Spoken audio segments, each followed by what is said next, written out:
Hello दोस्तों, स्वागत है आपका क्राइम प्राइम पर। चैनल पर न्यू हो तो प्लीज रिक्वेस्ट है सब्सक्राइब कर दो, सिर्फ 1 सेकंड लगता है। आप लोगों के लिए डेली मैं क्राइम वीडियोस बनाता हूं। तो आज की वीडियो में हम बात करेंगे once upon time in Mumbai movie के बारे में। कितना सच है कितना झूठ है। बॉलीवुड तो भाई कुछ भी दिखा देता है, किसी भी कहानी को कुछ भी उलट पुलट करके दिखा देता है। तो चलो वीडियो शुरू करते हैं। तो गाइस, मोस्टली आप लोग ने, सब नहीं, once upon time in Mumbai movie देखी होगी और आपको ये पता भी है किस पे बेस्ड है। वो सुल्तान मिर्जा पे बेस्ड है, दाऊद इब्राहिम भी है उसमें। तो आज मैं रियलिटी बताता हूँ उसमें कितना सच दिखाया गया है और कितना झूठ दिखाया गया है। तो चलो पहली गलत चीज बताता हूँ जो उसमें दिखाई गई है। सबसे पहली चीज, हाजी मस्तान का नाम कभी सुल्तान मिर्जा था ही नहीं। जो उस मूवी में पोर्ट्रे किया गया है सुल्तान मिर्जा, तो ऐसा बिल्कुल नहीं था। उनका नाम हाजी मस्तान मिर्जा था, सुल्तान मिर्जा कहीं से नहीं था। तो ये चीज तो सरासर गलत है। अब मूवी वालों की भी गलती नहीं, वो सीधे सीधे सारे नाम नहीं दिखा सकते ना मिलते हुए। दूसरी चीज, जो ये दिखाया गया है गरीबों की बहुत ज्यादा मदद कर रहा है। गाड़ी रुकी चौराहे पे आके और वो अम्मा आई, उसको पैसे दे दिया है, इसका ठीक से ध्यान रखना, दुआ में याद रखना, सब फर्जिफिकेशन है। हाँ, हाजी मस्तान जब पहले कुली था तो उसने कुलियों के भले के लिए थोड़ा बहुत चीजें की हैं। बाकी ऐसे नहीं थोक के भाव मुंबई में कि पैसा बांट रहा है गरीबों को, ये लो। कोई रॉबिन हुड नहीं था, प्रॉपर अंडरवर्ल्ड स्मगलिंग डॉन था। तो ये चीज भी उसमें बिल्कुल एकदम गलत पोर्ट्रे की गई है। तीसरी चीज, जो उसमें मीटिंग दिखाई गई है मूवी की स्टार्टिंग में कि सारे डॉनों को बुला के वो इकट्ठा करता है और एरिया बांट देता है, तो जो उसमें 4-5 लोग बैठे थे वो ऐसा कुछ नहीं था। उसमें थे सिर्फ 3 लोग। हाजी मस्तान रहता है, करीम लाला रहता है, वरदा राजन रहता है। ये 3 आपस में अपने एरिया डिवाइड करते हैं। और जिस तरह वो लीडरशिप में बड़ा बैठता है कि मेरे पास तो समंदर है एंड ऑल, बड़ा अपने आप को सुप्रीम दिखाया है, ऐसा कुछ नहीं था। सुप्रीम वो बिल्कुल नहीं था। अगर देखा जाए तो इन तीनों में सुप्रीम करीम लाला ही था, जो बाहुबल से बहुत ज्यादा मजबूत था।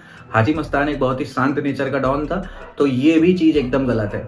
चौथी चीज, जो ये दिखाया गया है कि दाऊद इब्राहिम तोड़ फोड़ करता है, गलत काम करता है, तो वो उसका पिताजी इब्राहिम कासकर गए कि ले वो मेरे लड़के को संभालो, ऐसा कुछ नहीं है भाई। वो तो बिल्कुल कभी हाजी मस्तान के पास गए नहीं है। कौन ही जाएगा डॉन के पास कि ले वो मेरे लड़के को संभालो, ऐसा कुछ भी नहीं है।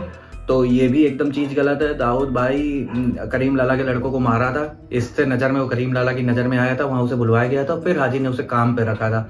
पांचवी चीज, ये दिखाया गया है कि बाद में हाजी मस्तान उसमें, मतलब वही सुल्तान मिर्जा, पॉलिटिक्स में आने की कोशिश करता है, दिल्ली जाता है कोई मंत्री से मिलने के लिए, और वो मंत्री को वो लोग अपनी गली में नहीं घुसने देते हैं। ऐसा कुछ भी नहीं है। हाजी मस्तान को पॉलिटिक्स में बिल्कुल इंटरेस्ट नहीं था। इकलौता अंडरवर्ल्ड डॉन जिसे पॉलिटिक्स में इंटरेस्ट रहा है वो है अरुण गौली, और वो आगे चल के एमएलए बना भी, फिलहाल जेल में है। तो ये भी एकदम गलत है।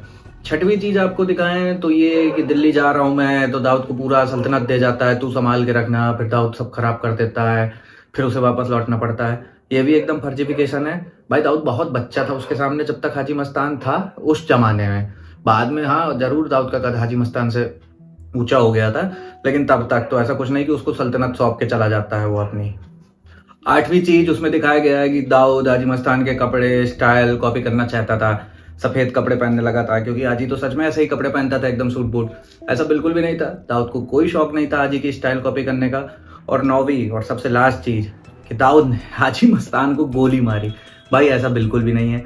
हाजी मस्तान अपना हार्ट अटैक से मरे थे और दाऊद को कभी उनसे इतनी दिक्कत नहीं थी। दाऊद एक तरह से उनको अपना गुरु मानता था, तो गोली वोली नहीं मारी थी। तो ये सब फर्जिफिकेशन है। तो गाइस, आज के वीडियो में इतना ही।